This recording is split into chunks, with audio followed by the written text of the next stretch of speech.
Hey, good morning. Hope you're doing great. My name's Ethan, and I am one of the pastors here at Bayside Adventure. In fact, I'm here on Sunday morning, and we're just about to have our last worship service of the weekend. It's been a great weekend, and this weekend we've been talking all about the idea that God never intended for us to do life alone, that the hope that He wants us to have, the joy that He wants us to have is really carried to us through our closest relationships, that God wants us to be a part of this community. But here's the tension. We like to do life alone. In fact, we kind of like to be the hero of our own story. I had a beautiful example of that this week at my house. My son, for the first time, beat me in one-on-one basketball. Now, this is a big deal because we've been playing one-on-one basketball since he was just a little guy, since he was just big enough to barely walk and kind of throw a Nerf basketball through a hoop. And this week, he drained a three-point shot from way outside. I wasn't even guarding him. And when it went through the hoop, my heart sank because he beat me. I was trying. I wasn't trying to let him win. I wasn't being a good dad and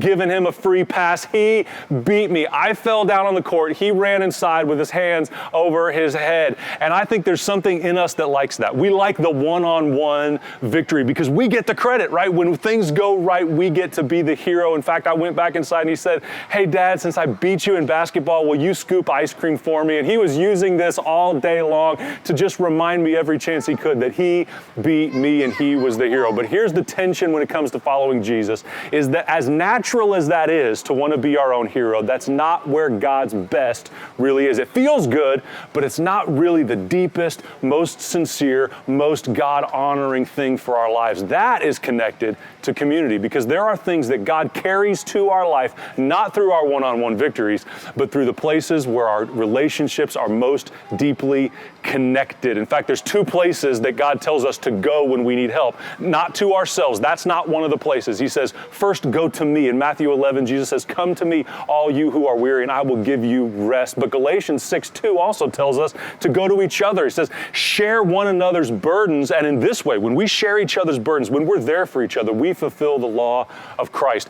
Our relationships are a source of help, hope, and comfort when we need them the most. And God hardwired us to need those things. But here's the question, do we make room for them?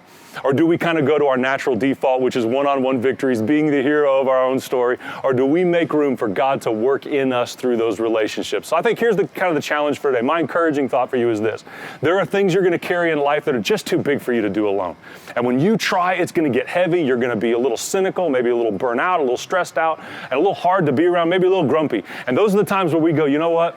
Maybe I just need to ask for help. Maybe I need to allow other people to be God's hope in my life when I need it. And maybe there's somebody that you're supposed to be that for them. And I think when we're open to that idea, God does amazing things because His relationships, that community, is His plan for hope to spread in our world. And when we make room for it, we see God's best. So go do that today. Make room for it today. Make a plan. Go have coffee with somebody. Connect with somebody. Ask for help if you need it. When you do that, when you open yourself up to those relationships, God works in amazing ways. So go do it. Have a great day. And I think you're going to see God show up in a really cool way. We love you guys. See you next time.